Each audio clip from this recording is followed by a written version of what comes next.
They say the human eye is the most sophisticated camera ever designed. But a camera doesn't have a soul, and a camera cannot be coerced into lying to itself.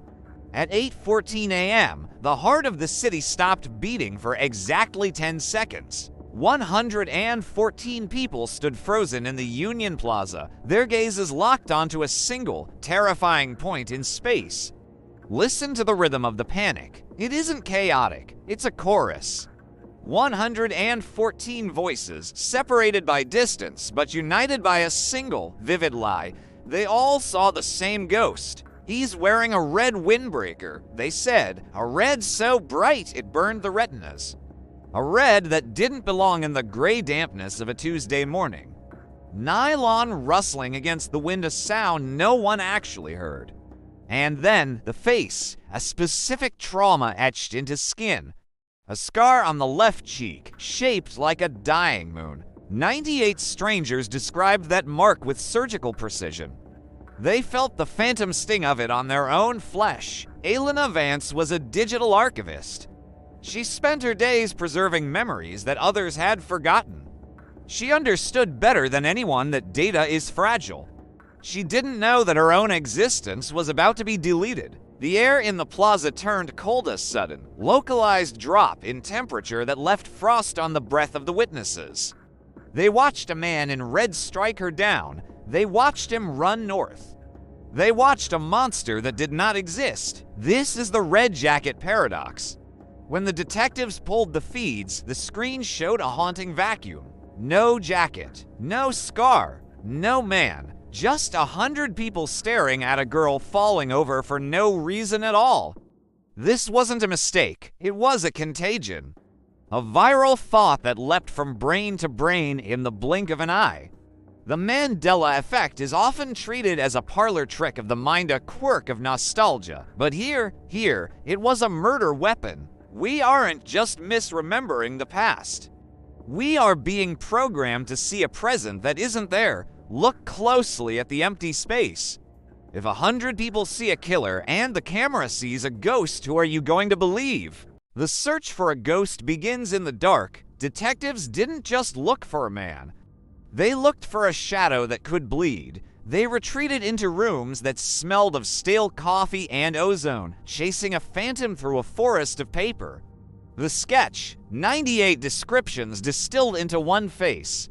It sat on the center of the corkboard, its crescent moon scar mocking the room's silence. It looked back at them with eyes that weren't quite human eyes born from a collective fever. They raided apartments that felt like tombs. They checked the digital footprints of 1,000 commuters, hunting for a flash of crimson. They looked for the man who wasn't there, convinced that reality was simply hiding. They found three men with the scar, the jacket, the look of a predator.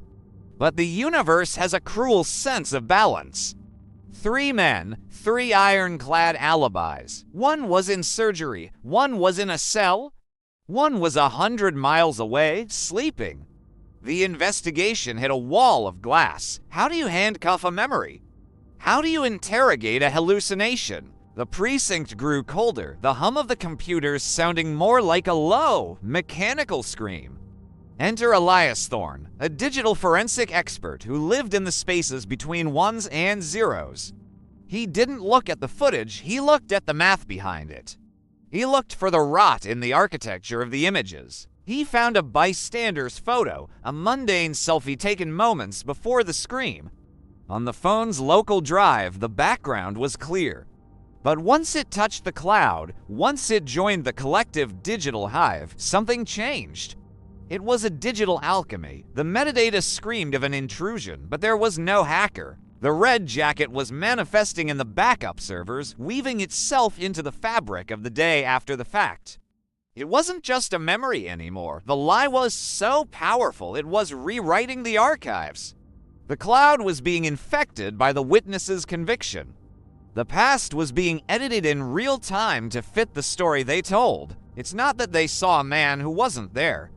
It's that their seeing him is making him real. The shadow is gaining substance. The human mind loathes a vacuum. It is a machine built for order, a cartographer of the mundane. When you sit in a room this cold, you can almost hear the hum of your own nervous system. But what happens when the map fails? When the eyes witness something that defies the physics of a lived life? The brain doesn't just stop. It doesn't signal an error. It begins to compose. We spoke with Dr. Reesthorn. He calls it the autocomplete of the soul. Confabulation isn't a lie, it is a survival mechanism. A frantic stitching together of a wound in reality using the only thread available, memory. Dr. Thorne describes the smell of the lab ozone and old paper. He explains that when the witnesses saw the entity, their prefrontal cortex buckled. The image was a jagged hole in the world, a glitch in the fabric of the expected. To keep from shattering, the mind reached into the collective basement. It pulled out the villain, the boogeyman, the trope. It took the formless void and dressed it in the costume of our shared nightmares. They weren't being dishonest, they were being imaginative. The coldness they felt wasn't just the air, it was the temperature of a logic system failing. A biological rejection of a truth too sharp to swallow. Every witness described the same tall, shadowed figure. Not because he was there, but because they all share the same cultural vocabulary for fear. They were infected not by a virus, but by a narrative. The villain was a mask the brain forced onto the faceless.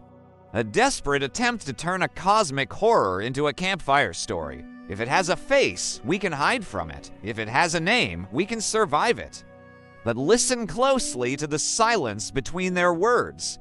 You can hear the friction, the sound of a memory being rewritten in real time. The brain is sandpapering the edges of the impossible until it looks like a person. They weren't lying to us. They were lying to themselves, just to stay. We used to believe that memory was a sacred vault, a locked room where our truths were kept safe from the rot of time. We were wrong.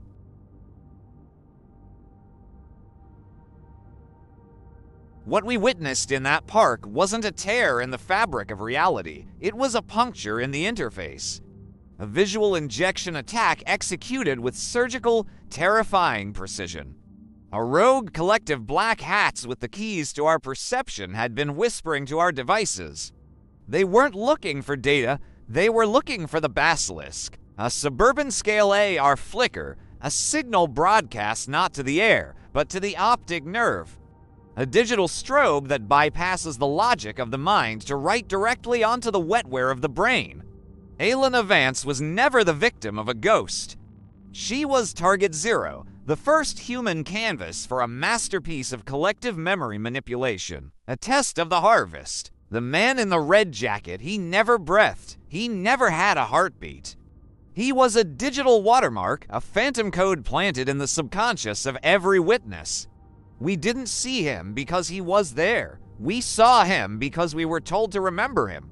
And in that moment, the lie became more real than the girl he supposedly killed.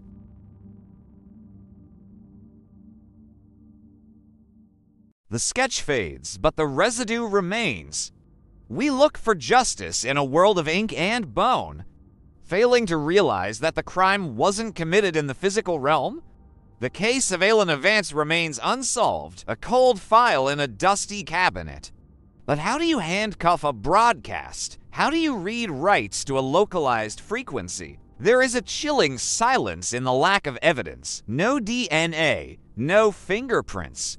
Only the collective, echoing testimony of 100 brains that were hacked like cheap servers.